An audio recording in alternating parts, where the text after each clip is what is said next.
Faster, then faster again, then eventually you catch up. That's how everything else in life works. Run twice as fast, cover twice the distance, push harder, get more. But the moment light enters the picture, this logic collapses completely, and that collapse is where the frustration begins. Einstein realized something deeply disturbing.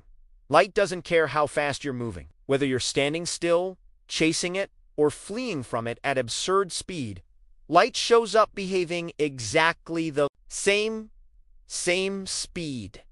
Same behavior, no compromise. And if that's true, and experiments have confirmed it again and again, then something else must bend to make room for this rule. Here's the uncomfortable part. Your brain resists. As you accelerate, space doesn't politely step aside. Time doesn't tick along obediently. Instead, reality itself starts adjusting around you to protect light speed.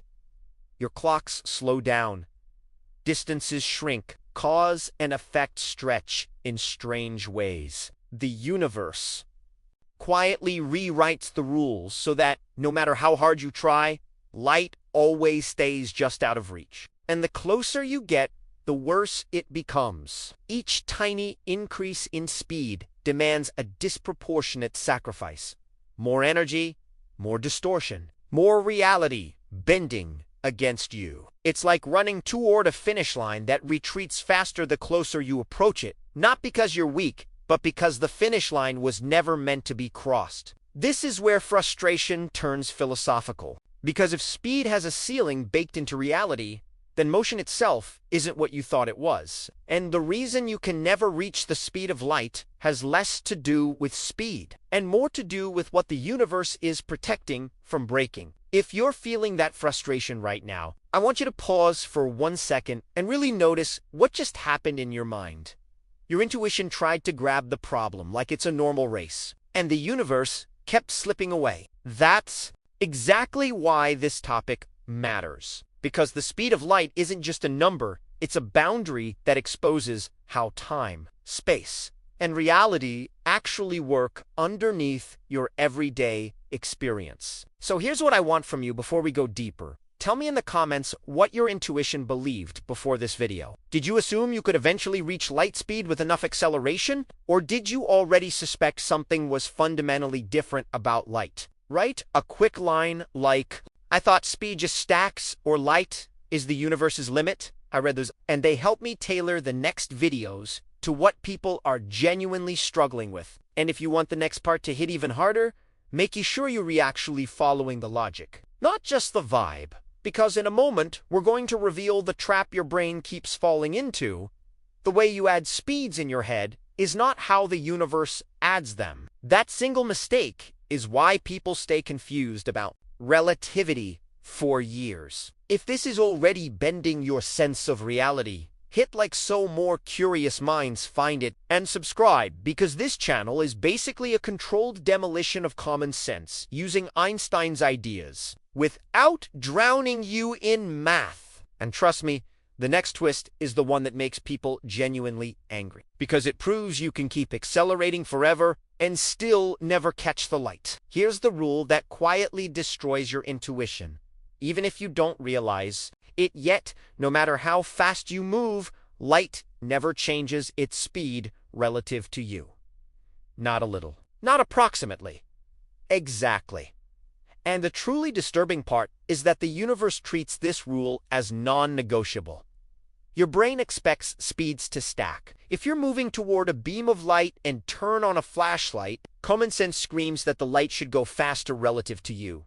Faster plus faster. That's how cars work. That's how sound works. That's how literally everything else in your daily life behaves. But light refuses to play that game. Chase it at 99% of its speed, and it still escapes at the same pace as if you were standing still. This isn't a technical oddity, it's a structural law. And once you accept it, something has to give. Because if light speed is fixed for everyone, then space and time can't be fixed anymore. They become flexible, adjustable, variables, tools. The universe bends to keep light honest. This is where the frustration deepens, because nothing feels different to you while this is happening. Your heartbeat feels normal. Your thoughts flow normally. You don't sense time slowing down or space compressing. Yet behind the scenes, reality is performing acrobatics so violent that centuries of classical physics simply collapse. The twist comes when you realize this rule doesn't emerge from equations first, it emerges from observation. Every experiment ever done agrees. Light behaves the same way for all observers, no matter how fast they move. The universe could have chosen another rule. It didn't. It chose this one, and then forced everything else to adapt. Here's the unsettling implication. Speed is no longer just motion through space. Near light speed, motion becomes a negotiation between space and time themselves. To move faster, the universe doesn't let you pile on velocity. It shortens distances and slows your clock instead. You don't approach light by catching up to it. You approach it by becoming less aligned with the rest of reality. And this is why frustration is built in. Because from your perspective, you're doing everything right. You're accelerating, you're adding energy, you're pushing harder. Yet the rule light refuses to break quietly, sabotages your progress by reshaping the stage you're moving on. The moment you truly accept that light speed is protected at all costs, a terrifying question appears. If space and time are willing to bend this much, what else about reality is not as solid as it feels? The real trap isn't technology. It isn't energy. It's the simple way your brain adds speeds together, a rule that works perfectly until the universe decides it doesn't. You were trained from childhood to believe motion is linear. If you walk forward on a moving train, your speed adds to the train's speed. Simple, reliable, intuitive, and catastrophically wrong at extreme scales. Because the moment light is involved, velocity stops behaving like a stack of numbers and starts behaving like a negotiation. Add more speed, and instead of getting what you expect, reality quietly rewrites the accounting. The faster you go, the less each extra push actually counts. Not because your engine fails, but because the universe refuses to let the total exceed its limit. This is where frustration turns into betrayal. You do everything right. You keep accelerating. You burn absurd amounts of energy. Yet each gain in speed becomes smaller than the last, like trying to fill a glass that magically shrinks as you pour. You never notice the shrinking while it happens, only the impossibility of ever reaching the top. Here's the disturbing twist. This isn't a mechanical effect. It's geometric. Space and time themselves are rearranging how motion works. Near light speed, velocity is no longer how fast you move through space. It becomes a blend of movement through space and movement through time. And the faster you move spatially, the less freedom you have to move temporally. Is why speeds don't add the way you expect. Because they're not being added in the same dimensions you intuitively imagine. Your mind insists there's a single, universal clock ticking for everyone.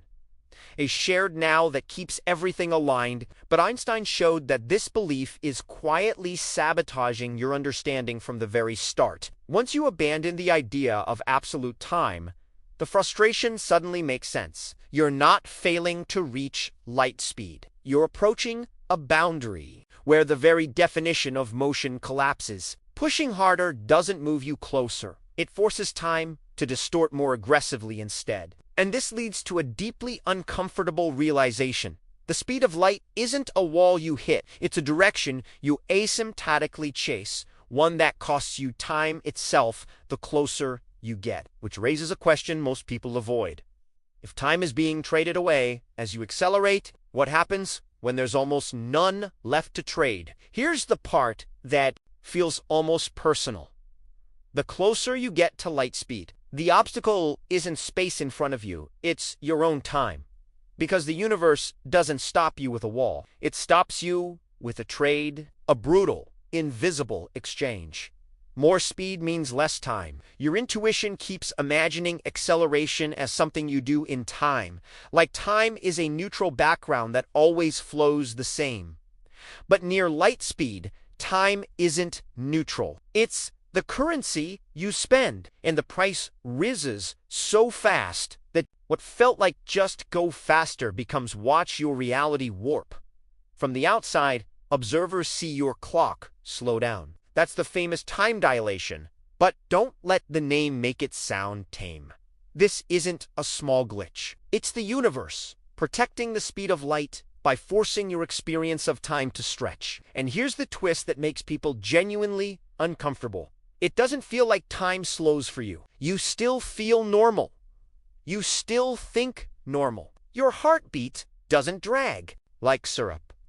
Your thoughts don't crawl. Everything inside your frame feels perfectly ordinary. So where's the trap? The trap is that ordinary becomes isolated. As you accelerate, your time becomes less compatible with everyone else's. You are not just moving fast, you're slipping out of sync with the rest of reality. And this is why reaching light speed is impossible in a way that frustrates the human mind.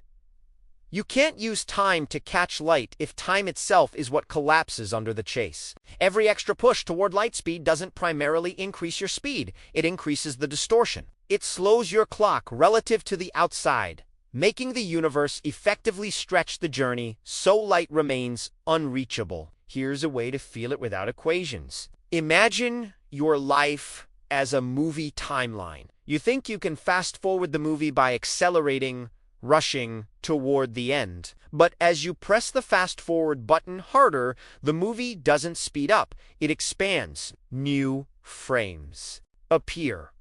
The timeline lengthens. You burn more effort just to move slightly further along, and the finish keeps drifting away. And it gets worse near light speed. The amount of energy you add mostly goes into increasing your resistance to acceleration, not by making your engine weaker, but by making your motion through space-time harder to change. It's as if reality becomes rigid, like you're trying to bend a steel beam with your bare hands. You can push, but the universe pushes back by turning time into a tighter and tighter constraint. So the frustration isn't, I can't go fast enough.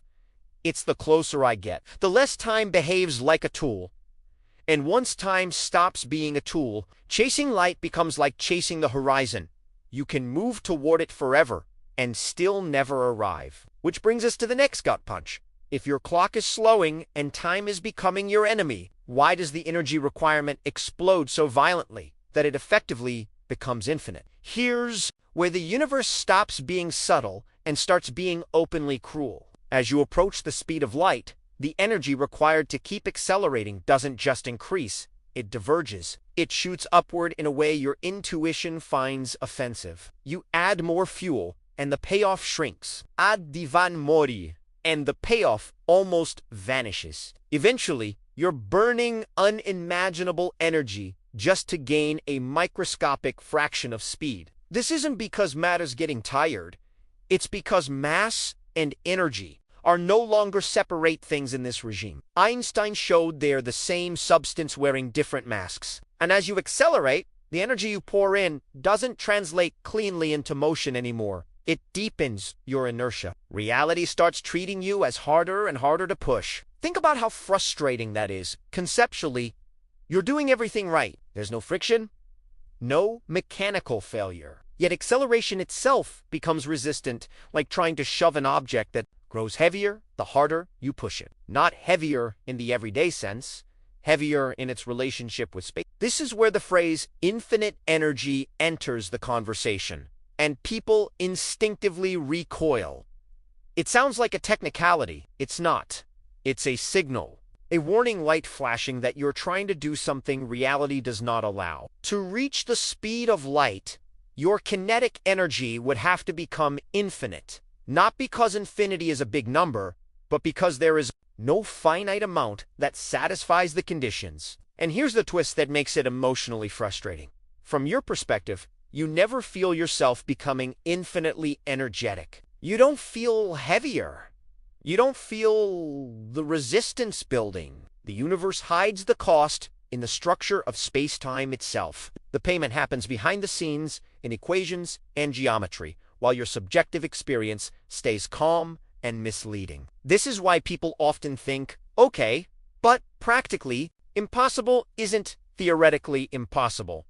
Einstein's insight demolishes that loophole. This isn't an engineering problem waiting for better tech. It's a structural impossibility baked into how energy, mass, and motion are linked. The more energy you add, the more reality refuses to convert it into speed. Instead, it locks that energy into preserving the light speed boundary. It's like trying to buy your way past a gate where money stops being accepted the closer you get. At some point, no amount is enough, not because you lack resources, but because the transaction itself breaks down. And once you really absorb that, a deeper question emerges. If energy, time, and speed are so tightly intertwined, what would actually happen to you if you somehow reach the limit the universe is so aggressively defending? Here's the twist that feels almost insulting. From your own point of view, you never experience yourself becoming almost light.